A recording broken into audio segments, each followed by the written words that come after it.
Livro Fenômenos de Bilocação, Desdobramento, de Ernesto Bozano. Capítulo 6. Quarta categoria. Casos em que o fantasma desdobrado só é percebido por terceiros. Nesta categoria acham-se incluídos exemplos de diversas naturezas de valores teóricos bem diferentes.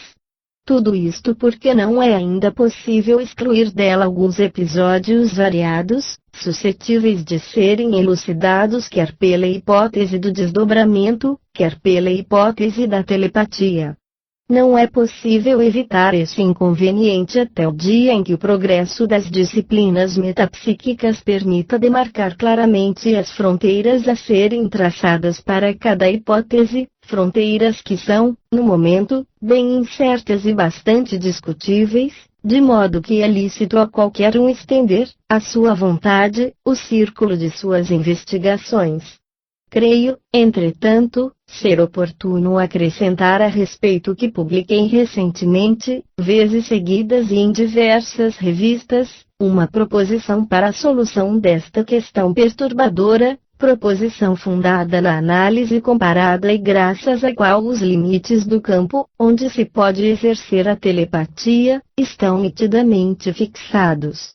Minha proposição permite às pesquisas psíquicas fazer sério progresso para a solução definitiva do vasto problema da gênese dos fenômenos em questão, ver principalmente o meu longo estudo em La Revue Spirit de março-abril de 1934. Tenho a esperança de que minha proposição, para a solução do formidável problema, dará os seus frutos em um futuro que não se acha longe, todavia abstenho-me, no momento, de tomá-la em consideração. Resulta daí que a incerteza teórica, aqui estamos encurralados pela existência de uma hipótese telepática que ainda não está circunscrita pelos limites que lhe competem, faz que, se um grupo especial de casos pertençam manifestamente à presente categoria, eles não revestem, por ora, um grande valor teórico. Felizmente, porém, existe um grupo de fenômenos de desdobramento no leito de morte, os quais, percebidos, coletiva e sucessivamente por diversas testemunhas, excluem a hipótese telepática sob todas as formas, ao mesmo tempo em que outros excluem a hipótese alucinatória, de sorte que constituem boas provas que concorrem, com eficácia, para demonstrar, com as outras citadas anteriormente, a existência objetiva dos casos de bilocação. Começo por narrar exemplos que representam as características menos variadas da fenomenologia em questão, para chegar, em seguida, a outras que melhor correspondem à tese em apreço. Caso 27. Neste primeiro exemplo, as duas hipóteses supracitadas defrontam-se face a face com pretensões que sensivelmente se fazem valer. É, aliás, um exemplo representando um tipo de fatos que frequentemente ocorrem nos anais da telepatia. Tiro do volume 9, página 445, dos Proceedings of T.S.P.R. Foi estudado e narrado pelo Dr. Hodgson. A percipiente, Sra. Sagren, conta o seguinte. Certa manhã, pelas 10 horas e antes de ter feito os meus deveres domésticos, estava eu a pentear-me quando vi aparecer no espelho a figura do Sr. Hendrickson, que parecia caminhar na ponta dos pés e com as mãos estendidas para frente, de modo que pensei que ele queria pousá-la sobre os meus ombros. Ouvi os seus passos bem como o ranger dos sapatos. Surpresa, voltei-me para ir ao seu encontro, de sorte que o vi no espelho e depois no quarto. Voltando-me, exclamei. Mas sois vós realmente? Isto dizendo, vi-o desaparecer. Sua aparência era perfeitamente natural e estava vestido como sempre o via. No dia seguinte aconteceu-me procurar uma amiga, que também era amiga da família Hendrickson.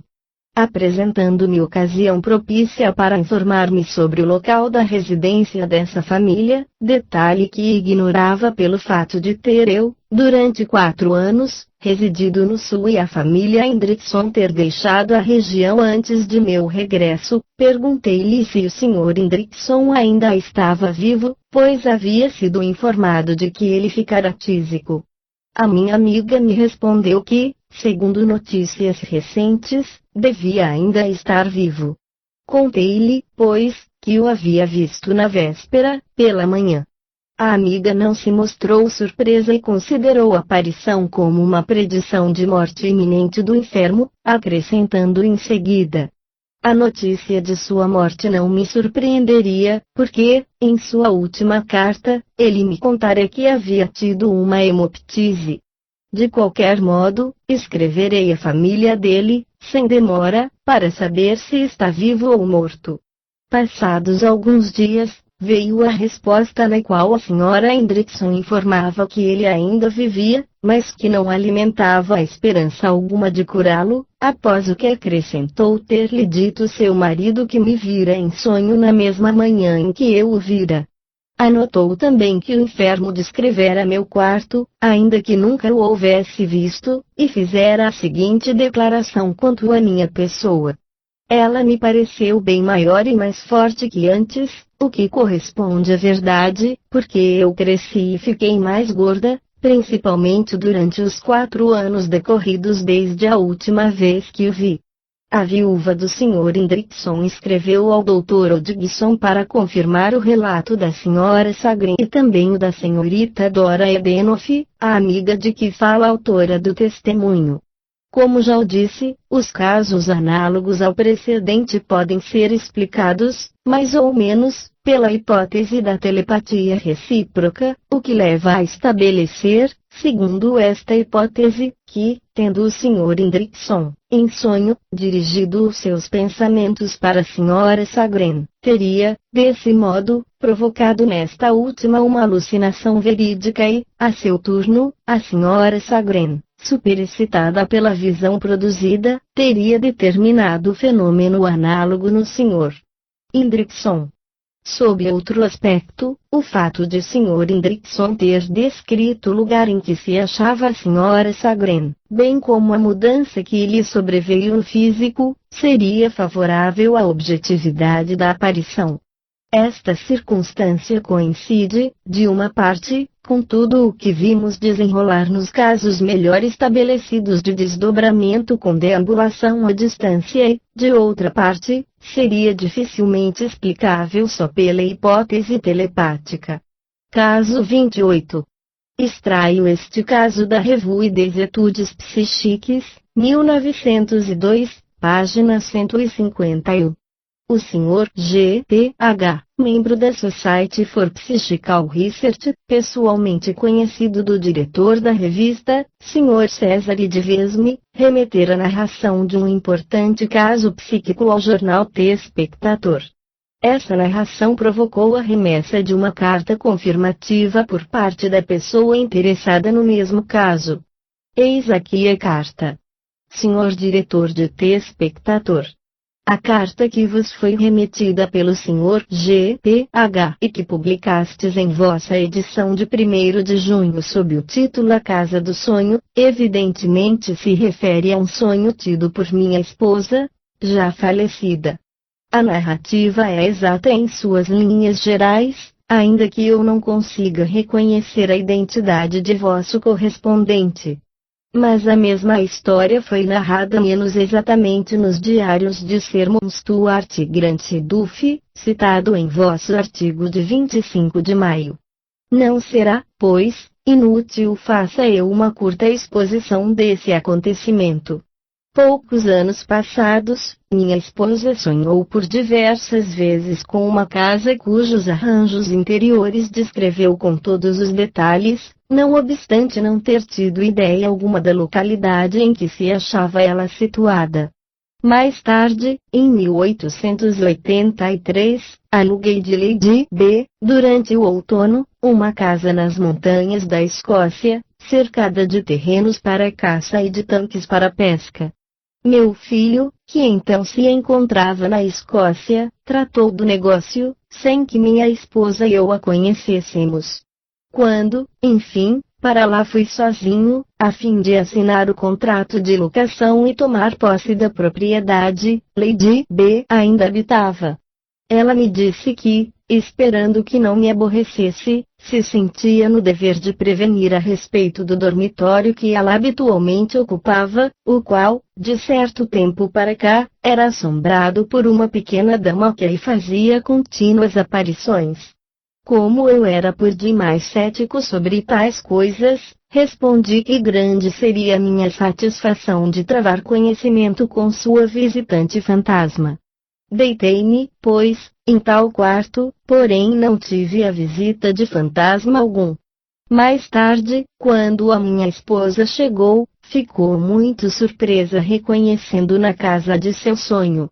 Ela percorreu inteiramente e verificou que todos os detalhes correspondiam ao que tantas vezes vira em sonho, mas, quando desceu ao salão, disse: "Não pode ser esta a casa com que sonhei, visto que tinha ela, ainda deste lado, uma série de quartos que faltam aqui." Responderam-lhe logo que os referidos aposentos existiam realmente, mas que nele se penetrava pelo salão, e, quando lhe foram mostrados, reconheceu perfeitamente todos os aposentos. Ela disse parecer-lhe que um dos aposentos do edifício não era quarto de dormir quando o visitou em sonho.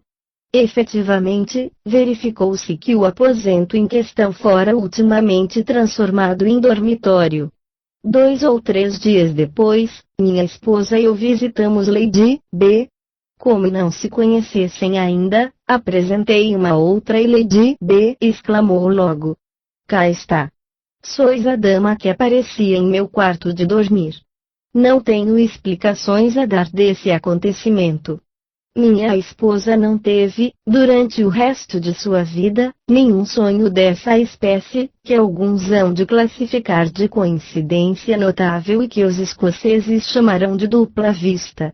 Minha querida esposa seria certamente a última pessoa no mundo que deixaria a imaginação seguir o seu curso.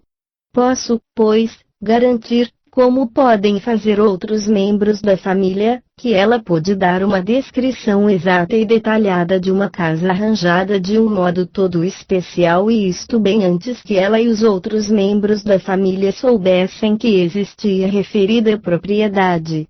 Podeis livremente dar meu nome às pessoas que se interessam seriamente pelas pesquisas psíquicas e que poderiam desejar outras informações a respeito. Para esse fim, junto meu cartão de visita.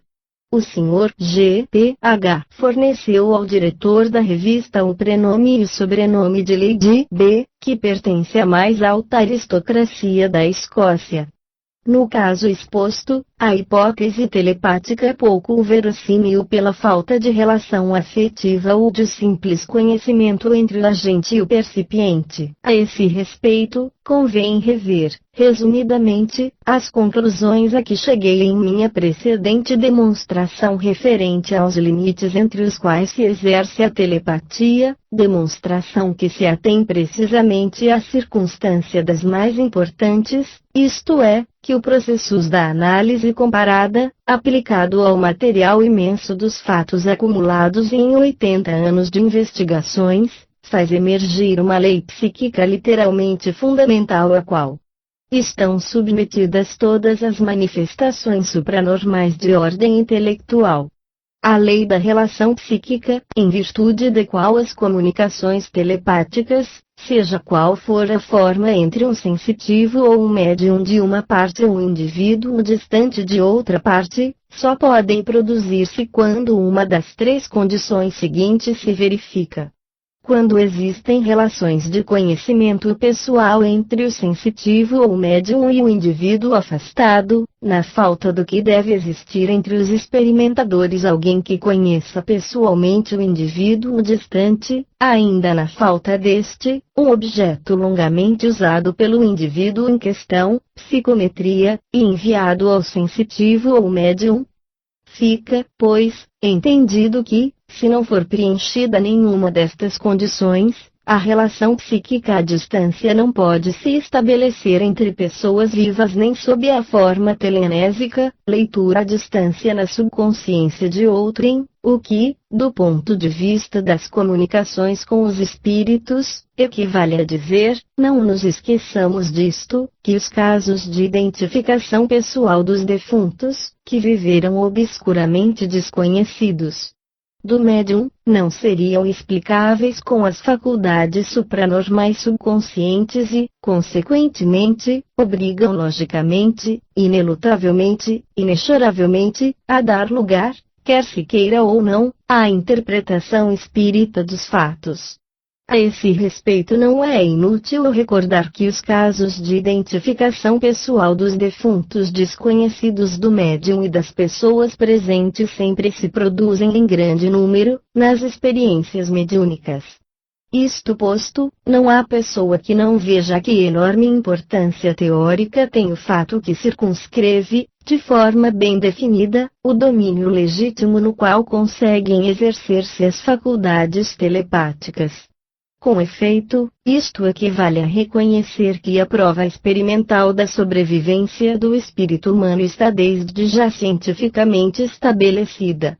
Referindo-me ao caso em apreço, observo ainda que, fora das considerações expostas, encontram-se incidentes precisos de reconhecimento de lugar e de móveis em sonho e isto combinado com a identificação da pessoa cujo duplo apareceu nesses mesmos lugares, incidentes todos de que se podem extrair presunções favoráveis à hipótese de desdobramento com deambulação à distância, de sorte que esta hipótese não poderia certamente ser banida do número das probabilidades, e menos ainda quando se considera o episódio em suas relações com outros fatos análogos, porém muito mais sugestivos, narrados antes.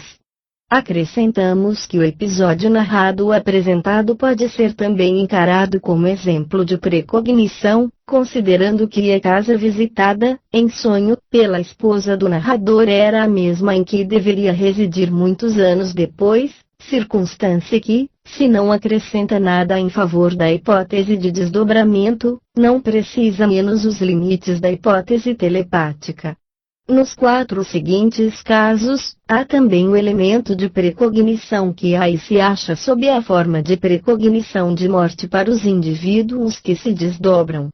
Em tais circunstâncias, se levam em conta as modalidades segundo as quais se desenvolvem os mesmos casos, o elemento premonitório apresenta algum valor indutivo a favor da hipótese de desdobramento, e mais ainda se considera que os casos verdadeiramente típicos desta natureza se produzem em condições análogas de extremo relaxamento vital do sujeito e, com mais frequência, nas moléstias graves, pouco importa sejam elas declaradas ou ignoradas, que ameaçam a existência.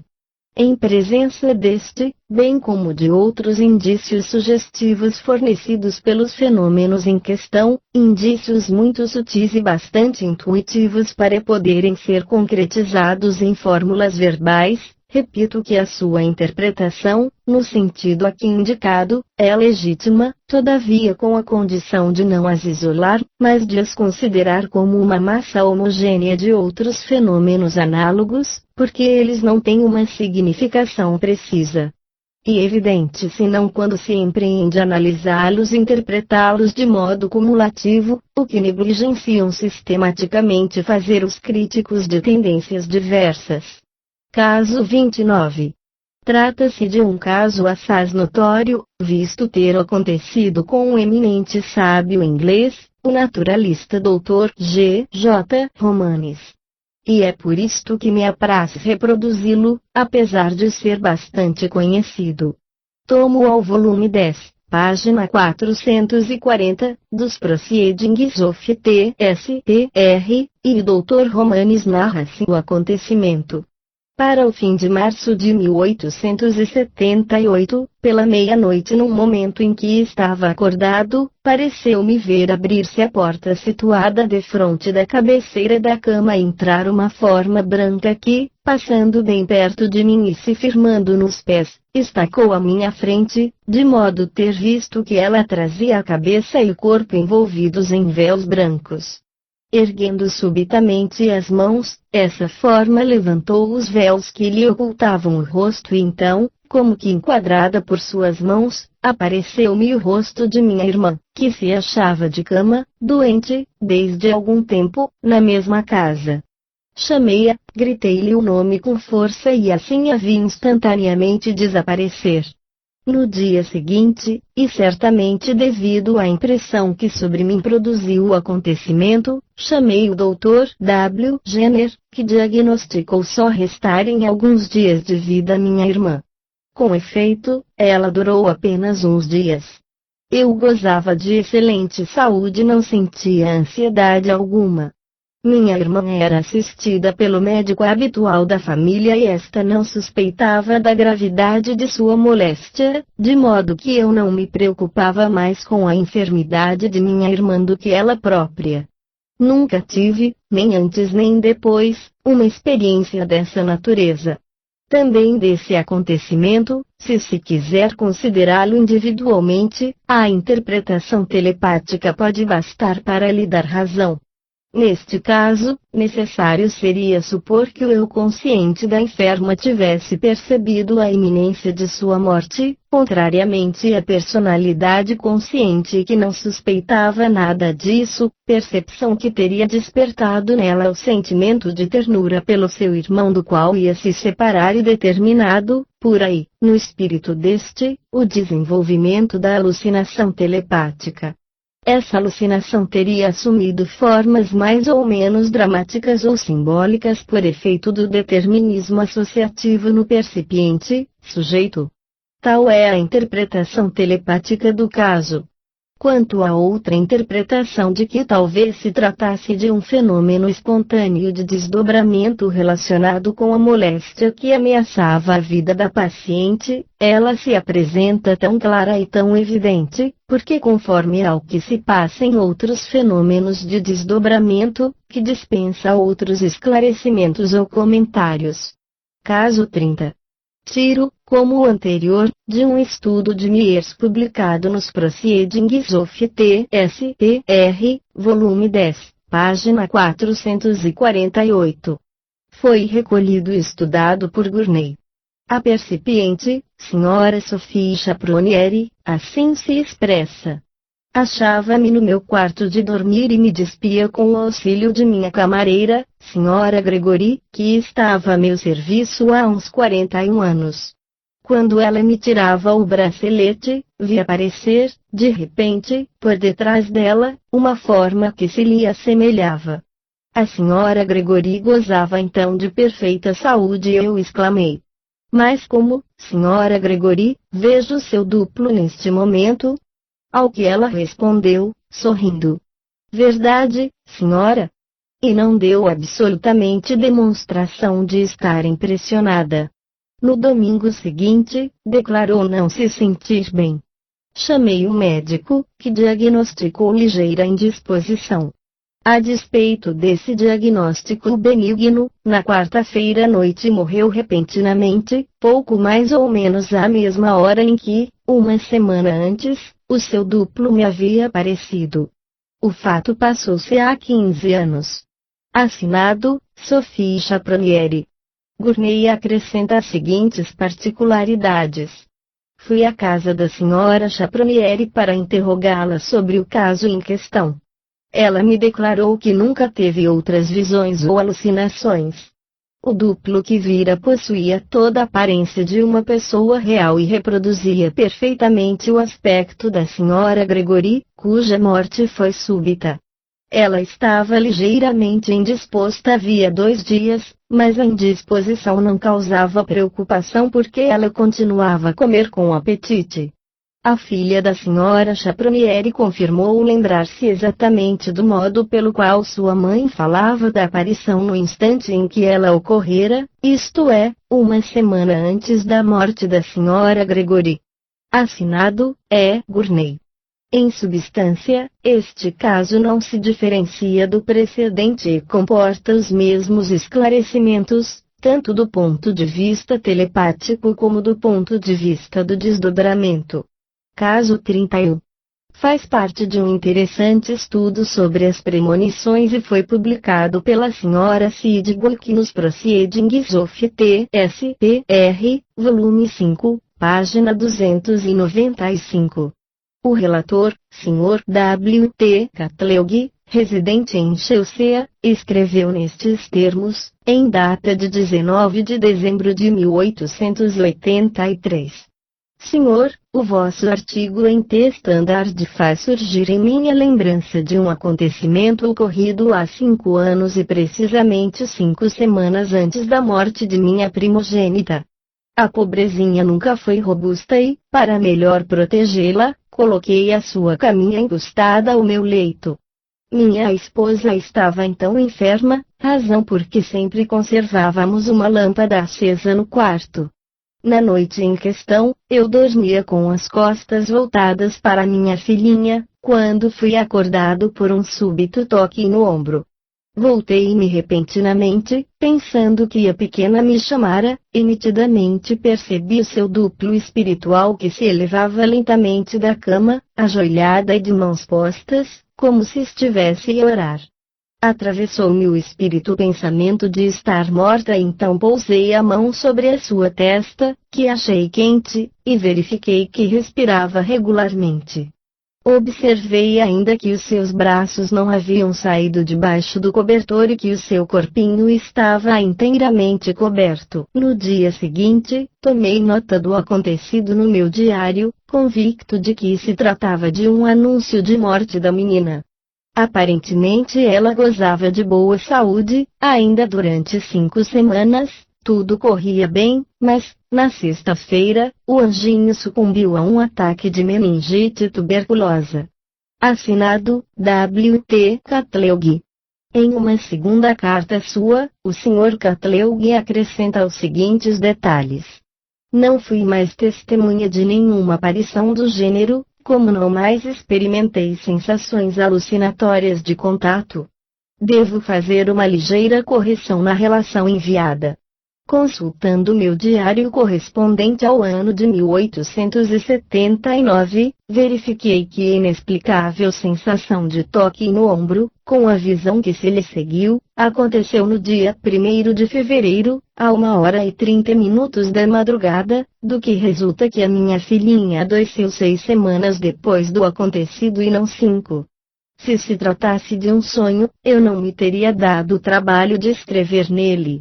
Afirmo absolutamente que eu fui acordado por um misterioso toque no ombro, como afirmo que o quarto estava iluminado e que, quando me voltei, vi a forma espiritual da criança erguer-se lentamente de sua caminha, tão natural que me parecia viva e que, finalmente, a vi desaparecer repentinamente.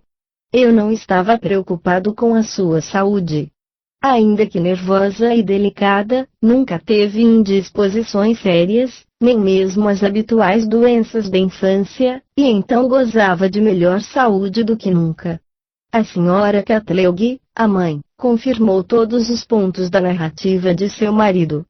O caso exposto, ainda que não diferindo dos 2 outros citados, não parece menos dificilmente explicável pela hipótese telepática, tendo-se em conta que a protagonista era uma criança e, em consequência, seria logicamente inverossímil supor que seu eu subconsciente, tendo tido, quando dormia, conhecimento de sua morte próxima, pudesse fazer surgir, em seu pequeno cérebro, reflexões adequadas e, em seguida, causar sentimentos de ternura filial para com os seus desditosos progenitores de modo a provocar uma alucinação tátil e outra visual em seu pai, o que, ademais, se mesmo admitida fosse, ainda não explicaria o fato, evidentemente intencional, neste episódio, de tocar o ombro do percipiente, que acordou e olhou para o lado em que se deu a aparição, nem tampouco explicaria a pose adotada pela mesma aparição, que, como bem observou a senhora Sidgwick, demonstrou não ser simples visão pelo fato de se ter mostrado em atitude de oração e subindo ao céu, atitude que, habitualmente, simboliza a partida da alma e pela qual ela queria evidentemente transmitir a ideia de morte. Estabelecido, pois, que o processo do fenômeno ultrapassa os limites da hipótese telepática, forçoso é convir que o fantasma aparecido tinha outra origem, de modo que a outra hipótese contrária, isto é, a da possibilidade de desdobramento, se apresenta como a mais aceitável. O fato, porém, é que, mesmo com esta hipótese, não se consegue resolver o mistério da intenção, circunstância que, aliás, não a invalida, mas somente prova a necessidade de a completar supondo a intervenção de uma vontade extrínseca, ou mais precisamente, de uma entidade espiritual, que teria provocado e condicionado o fenômeno com o propósito de dispor a alma dos pais para o episódio irreparável que iria acontecer. Esta suposição pode parecer arrojada a qualquer pessoa que não tenha feito pesquisas especiais sobre os fenômenos de premonição, mas que, por vezes, se impõe com a evidência irresistível dos fatos aos que são versados nesses estudos. Caso 32. Neste caso, de natureza premonitória, o fantasma ou duplo aparece sob a forma de uma decadência física e psíquica que se realizaria, mais tarde, na pessoa desdobrada. Reproduzo do volume 10, página 446, dos Proceedings of T.S.P.R.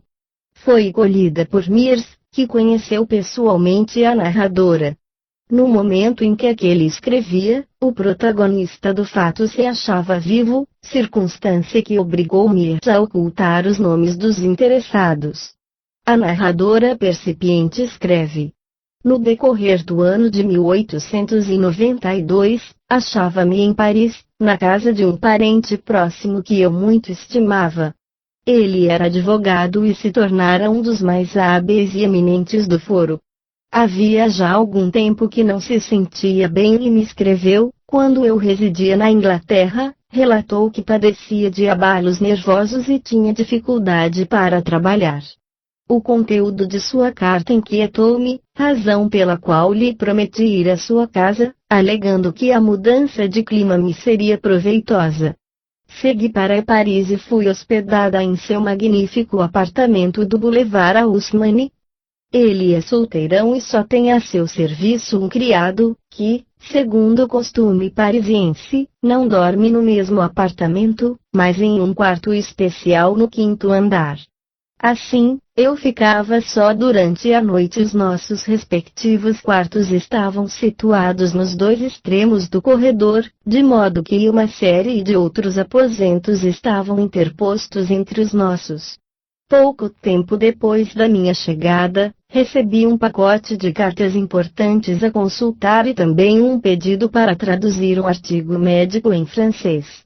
Não tendo podido traduzi-lo durante o dia, resolvi fazê-lo logo que o meu parente estivesse deitado, porque habitualmente se deitava cedo. A noite estava fria, motivo pelo qual resolvi fazer a tradução na cama. Em primeiro lugar, li algumas cartas e em seguida tratei da tradução com o auxílio de um dicionário, porque alguns termos técnicos franceses me eram desconhecidos.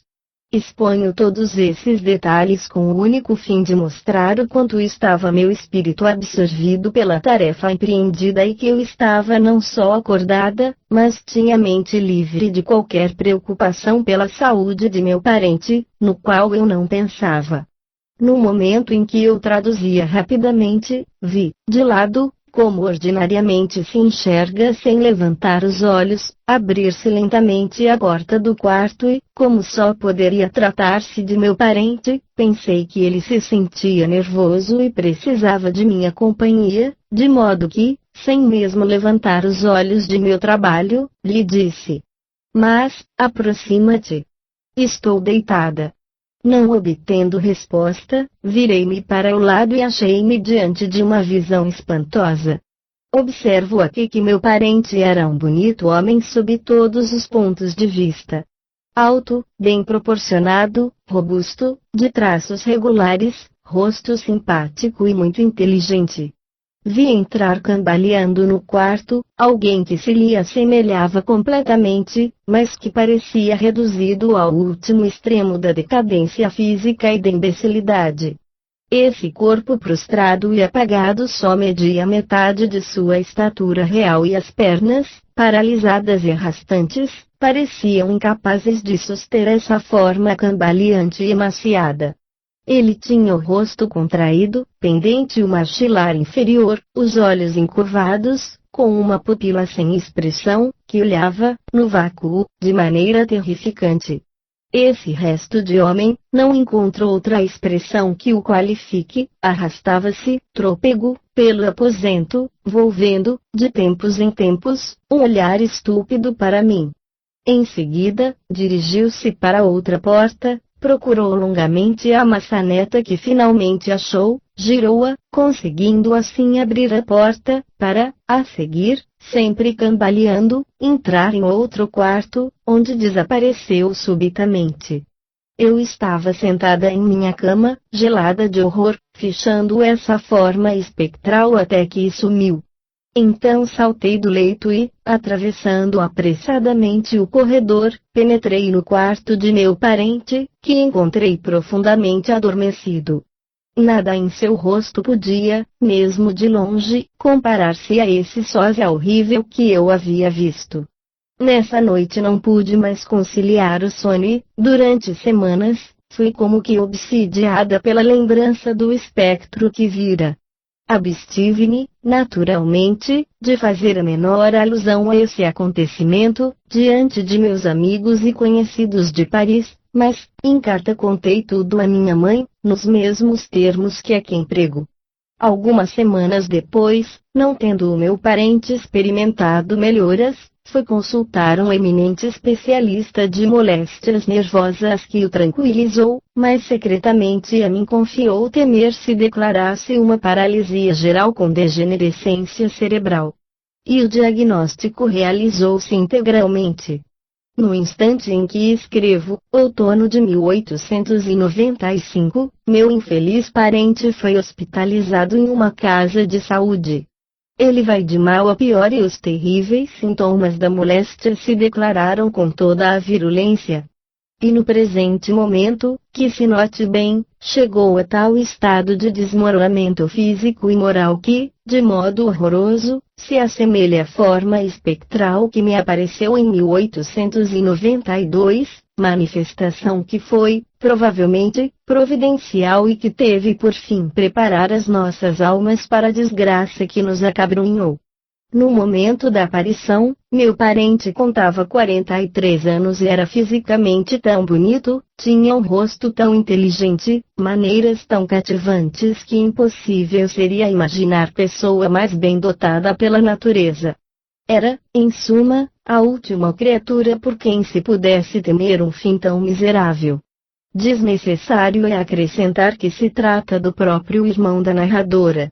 E, também neste caso, a hipótese telepática encontra difícil aplicação, a menos que se queira chegar a admitir que o subconsciente da pessoa interessada, tendo tido, em sono, a percepção da moléstia que ameaçava, com a visão terrificante do estado de decadência física e moral em que deveria encontrar-se alguns anos depois, tenha transmitido essa visão alucinatória percipiente, em cujo cérebro ela seria objetivada e dramatizada. Por efeito do determinismo associativo. Tais são as induções necessárias para interpretar, telepaticamente, o caso acima, induções que me limito a expor sem comentários. Por sua vez, a interpretação do fenômeno pelo desdobramento apresenta dificuldades que não são fáceis de vencer, embora ela pareça mais aceitável do que a hipótese telepática. Para torná-la inatacável, bastaria que a narradora acrescentasse um comentário ao episódio exposto, coisa que deixou de fazer. Quero falar aqui da circunstância de ter o fantasma aberto 2 vezes a porta do quarto, uma para entrar e outra para sair dele. É claro que se, de acordo com a narrativa, a percipiente tivesse verificado que as portas haviam sido realmente abertas, a objetividade do duplo não mais precisaria de ser demonstrada. Não o tendo feito a narradora e não tendo me expedido esclarecimentos sobre esse detalhe muito importante, daí resulta, cientificamente falando, que não é lícito ter em conta o que a respeito afirma a autora, visto o que, em numerosos casos de telepatia, revela-se esse fato que os percipientes veem fantasmas abrirem portas que a seguir se encontram fechadas. Ou, em outros termos, certas particularidades complementares, de uma alucinação telepática, são frequentemente de natureza puramente subjetiva e provocadas no percipiente por via sugestiva, associativa. Inversamente, justo é reconhecer que, querendo analisar a fundo o caso narrado, fácil será achar incidentes e estabelecer argumentos a favor de uma ação real exercida pelo fantasma sobre as portas. Em primeiro lugar, porque é percipiente, a propósito do segundo episódio assim se exprime. Em seguida, dirigiu-se para outra porta, procurou longamente a maçaneta que finalmente achou, girou-a, conseguindo assim abrir a porta para, a seguir, sempre cambaleando, entrar no outro quarto, onde desapareceu subitamente, frase esta que descreve uma ação real e complexa, inclusive o fato de ver o fantasma cambalear no outro quarto, o que a percipiente não poderia ter observado se a porta permanecesse fechada. Encontramo-nos, pois, diante de um fato que difere totalmente das simples modalidades segundo as quais se produzem as habituais visões subjetivas de portas abertas pelos fantasmas. Em segundo lugar, porque o fato de achar fechada uma porta quando se está bem certo de que foi aberta, tem por efeito levar o espanto ao percipiente de modo a ficar o acontecimento gravado em sua memória e que não deixa de relembrar complacentemente toda vez que dele fale ou que a seu respeito escreva, como se verifica precisamente nos fatos análogos recolhidos.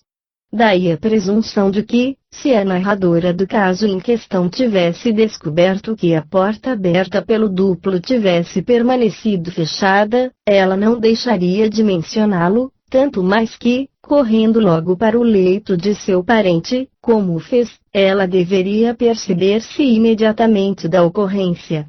O fato, pois, de não o ter mencionado, assume, em tais circunstâncias, certo valor probante no sentido de que a percipiente efetivamente encontrou abertas as portas. Compreende-se, neste caso, que esta circunstância tão evidente não despertou a atenção da narradora e, consequentemente, esta não cuidou de notar uma coisa que lhe era destituída de interesse.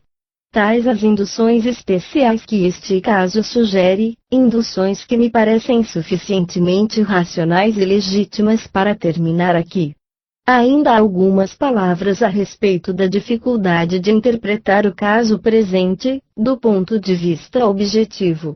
Uma das dificuldades reside no fato de que, no episódio observado, não se trata apenas de desdobramento, mas, simultaneamente, de uma espécie de premonição dramática a qual se teria submetido o corpo fluídico da pessoa interessada. Essa dificuldade faz surgir outra. Sujeição voluntária ou determinada inconscientemente pela influência de uma entidade espiritual, como supõe a narradora. Que sabemos nós disso, realmente? O tempo ainda não está maduro para resolver certos enigmas metapsíquicos. É preferível deixá-los sem solução do que aventurar-nos em um labirinto de induções prematuras. Caso 33. Esta circunstância que, nos comentários do acontecimento acima, faz admitir a possibilidade da existência dos fenômenos de bilocação com um duplo bastante substancial para agir sobre a matéria, suposição que poderia parecer audaciosa e gratuita a alguns dos leitores, me leva a relatar dois casos análogos de bilocação à distância nos quais se realça a mesma circunstância. Observo que os casos desta natureza são extremamente raros, tão raros que, nas minhas fichas acumuladas de 43 anos para cá, sobre todos os fatos psíquicos, só se encontram 9 casos deste gênero. Eis o primeiro dos dois fatos que me proponho relatar. Tomo do livro de Camille Flammarion, intitulado Em torno da morte, página 142. O autor escreve: minha excelente amiga Sra. Victor Dobelmani, de Estrasburgo, que é membro da Sociedade Astronômica de França, comunicou-me o seguinte fato. Minha amiga, Sra. Turban, velava uma irmãzinha enferma. A casa paterna do Sr. Eites, impressor, estava situada no ângulo da Praça Temple Neuf. Sua irmã mencionava todas as pessoas conhecidas que vinham pela rua situada no ângulo oposto, ainda que ela não as pudesse ver de seu leito. Em breve perdeu-se a esperança de salvá-la. Certa tarde de um domingo, ela manifestou a sua irmã seu grande pesar por nunca ter ouvido uma pregação de seu noivo, pastor de uma localidade longe de lá. Caiu em catalepsia e, durante 2 horas, permaneceu como morta.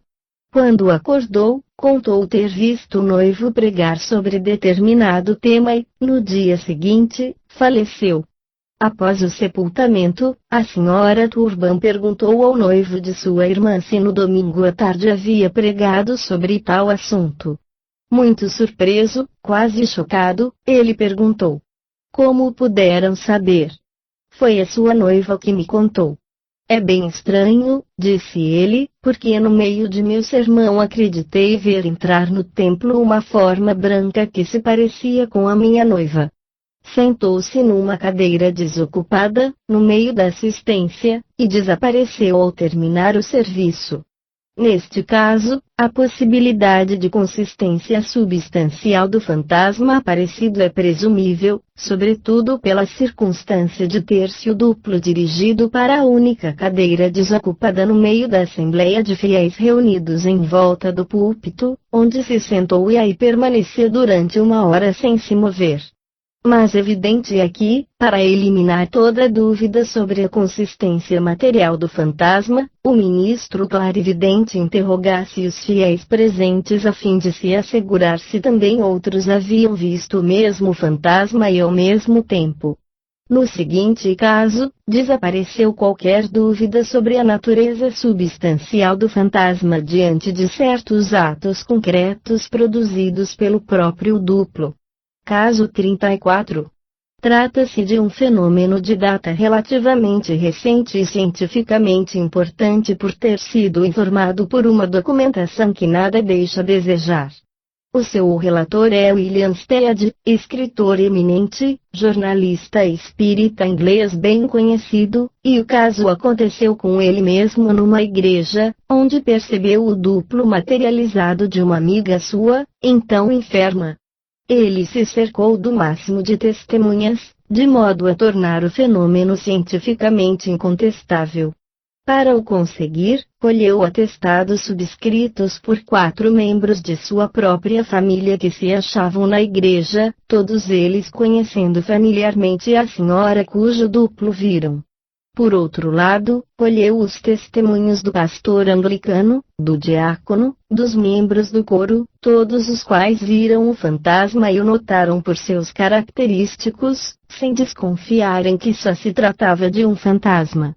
Em seguida, foi colher testemunhos de outro lado, a começar pelo médico assistente que atestou a doença da enferma, depois o da mãe dela, de uma parenta, da governanta e da camareira, as quais atestaram que a doente estava deitada em seu leito quando se deu o seu aparecimento na igreja.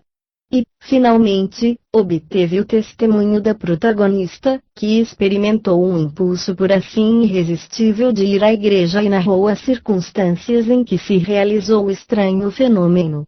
O relatório do caso é bem longo, razão pela qual devo limitar-me a resumi-lo. William Stead afirma que a senhora A era cética em matéria religiosa e aconselhou a seguir os exercícios do culto na igreja que ele frequentava, assegurando-lhe que não perderia o seu tempo. E lá foi ela pela primeira vez, interessando-se pelo desenvolvimento do rito. Sua entrada na igreja atraiu a atenção do pastor, do diácono e de todos os membros da congregação, quer porque fosse desconhecida de todos, quer porque envergasse um vestido de cores vivas. Algum tempo depois, a senhora A adoeceu e, conversando com Stead, disse-lhe que se sentia impelida, de maneira quase irresistível, a assistir novamente aos exercícios do culto. Acontece, pois, que, no domingo seguinte, tendo Stead ido à igreja, viu entrar uma senhora vestida de preto e que rapidamente atravessou o templo e foi sentar-se no banco junto ao coro, no qual a sua amiga se sentara na vez anterior. William Stead assim continua. Minha família e eu havíamos tomado lugar na primeira fila. Eu pensei. É curioso. Dir-se-ia que esta senhora é a minha amiga, mas, bem entendido, eis uma coisa impossível. A recém-vinda parecia sofrer muito. O rosto estava muito pálido, lívido, de aparência espectral. Vestida de preto, com um grande chapéu preto que eu reconheci, pois a minha amiga sempre usava em Londres. Comecei a sentir-me inquieto pela senhora que acabava de reconhecer. Ela apresentava um aspecto tão doente, com os olhos tão pisados, que eu receava vê-la cair desmaiada antes do fim da cerimônia. Durante o cântico, ela não se levantou. E o diácono lhe ofereceu um livro de orações que ela segurou mas não abriu. Então uma senhora adida ao serviço religioso, deu-lhe outro livro que ela tomou com ar distraído e depôs sobre o banco. Ela permaneceu sentada até cantarem o último hino, que escutou em pé. Durante o segundo e o terceiro versos, apanhou o livro, mas não me pareceu que cantasse com os presentes. Durante o sermão estava de tal modo imóvel e lívida que acreditei presa de uma das suas crises. Procurei atrair-lhe os olhares, mas inutilmente. No momento da coleta, o coletor também lhe apresentou a bolsa, porém nada deu. Durante o último hino, bruscamente depôs o livro, logo atravessou a nave e desapareceu. Tive tempo de fichá-la bem e de reconhecê-la sem qualquer engano possível, ela, porém, não pareceu ter me reconhecido. Corri imediatamente à estação da estrada de ferro, pensando em encontrá-la no trem de partida, porém lá não se achava. Não a encontrei na rua e não a vi na plataforma. Voltei à igreja, supondo encontrá-la na sala de orações, mas lá também ela não estava. De novo corri à estação e nada.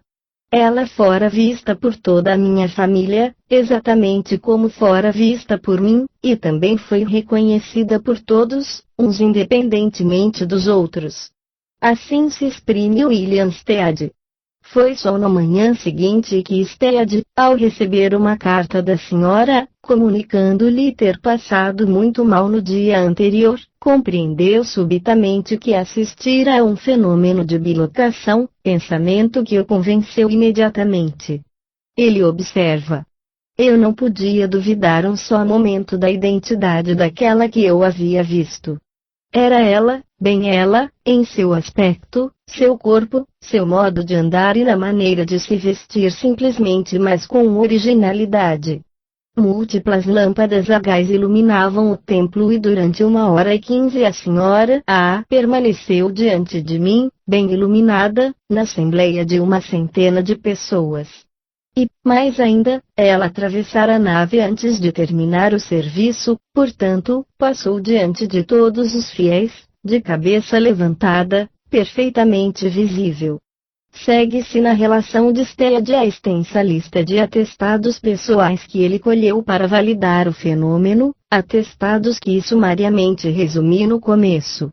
Limitar-me-ei a citar um trecho da declaração do diácono. Quando estávamos cantando o primeiro hino, vi entrar uma senhora vestida de preto, que eu não conhecia, e trazia grande chapéu também preto.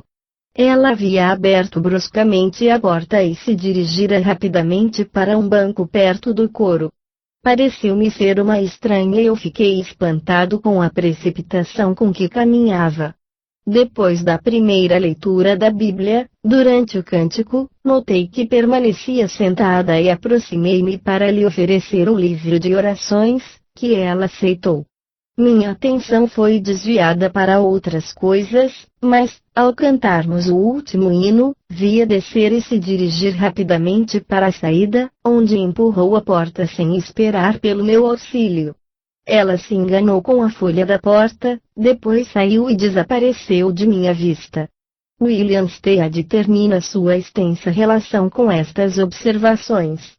Eu podia ter colhido muitos outros testemunhos, mas os que me foram fornecidos são mais do que suficientes para provar a autenticidade dos fatos, quer do lado dos percipientes, quer da pessoa protagonista. Nenhuma incerteza houve nos cálculos da hora em que foi vista. Comumente um duplo concede apenas o tempo para que o percebam e desaparece instantaneamente, porém desta vez ele foi observado durante 1 hora e 15 minutos. Habitualmente só é visto por uma pessoa, mas ainda desta vez foi notado por uma assembleia inteira reunida numa igreja.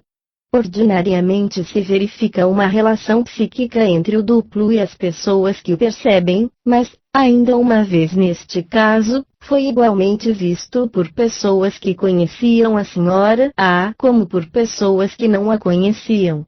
Comumente passam-se diversos dias antes de se recolherem todos os testemunhos, mas neste caso foram recolhidos mesmo antes de se inteirarem, os que os forneceram, de que se tratava, em suma, de um fantasma.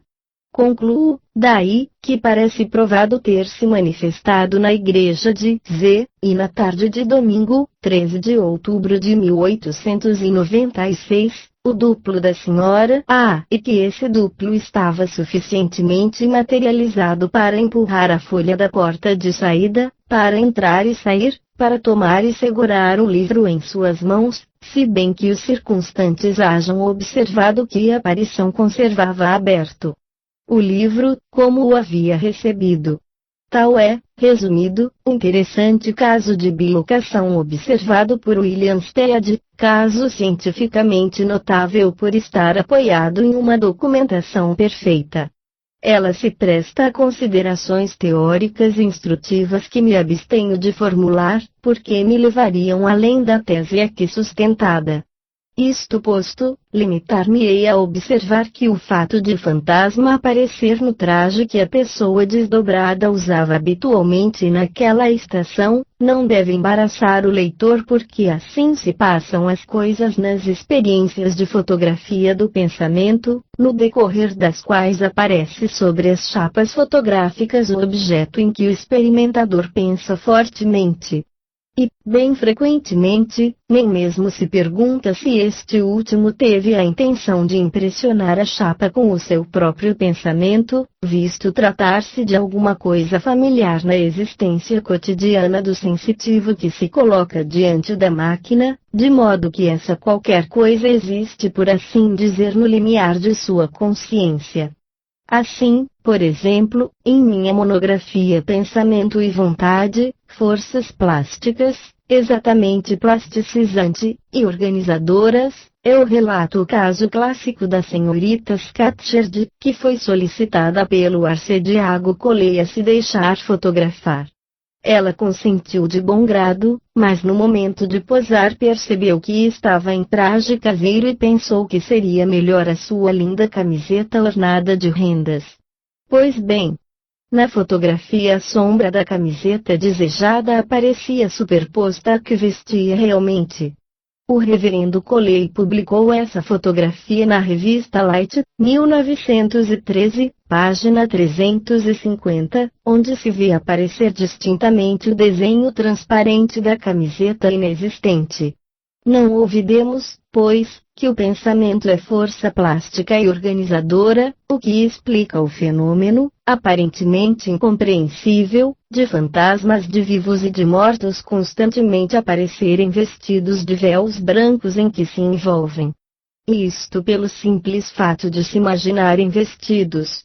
Resta-me ocupar do grupo mais interessante, por seu número de casos de bilocação, que compreende os fenômenos de desdobramento no leito de morte observado por numerosos sensitivos, cujas descrições concordam maravilhosamente entre si, se bem que a vasta maioria deles jamais se houvessem ocupado de pesquisas psíquicas e, consequentemente, ignorassem que experiências análogas tivessem ocorrido a outras pessoas. Esta última circunstância constitui já em si excelente presunção a favor da realidade objetiva dos fenômenos observados, visto que certas particularidades, complexas e dificilmente imagináveis, relativas ao desdobramento dos fenômenos em questão, certamente não poderiam ser explicadas pela hipótese das coincidências fortuitas, repetidas que são centenas de vezes e de forma sempre idêntica. Além disto, é preciso acrescentar que bom número de casos deste gênero foram observados simultaneamente ou sucessivamente por diversas pessoas, o que concorre eficazmente para demonstrar a sua natureza positivamente objetiva. Começo por alguns exemplos em que o desdobramento é mais ou menos embrionário ou rudimentar, fazendo observar que entre eles se encontram numerosos que foram observados coletivamente, do que resulta assumirem grande valor probante no sentido da objetividade do fenômeno e tomarem uma significação teórica das mais importantes pelo fato de representarem a fase inicial dos fenômenos de bilocação no leito de morte, onde se assiste à saída da substância fluídica, em estado difuso, do corpo carnal, substância que, depois de flutuações repetidas e determinadas pela reabsorção parcial por parte do organismo, e isso correspondendo com a vitalidade crescente ou decrescente da moléstia, termina por constituir um corpo etéreo quando soa a hora suprema. Segue-se que os casos que vou expor, nos quais o desdobramento está no começo, não são menos importantes, teoricamente, do que os outros em que o desdobramento é completo, por serem complementares destes últimos e nos instruírem sobre as fases iniciais do fenômeno grandioso que se realiza na hora suprema. A separação do corpo etéreo do nosso corpo carnal,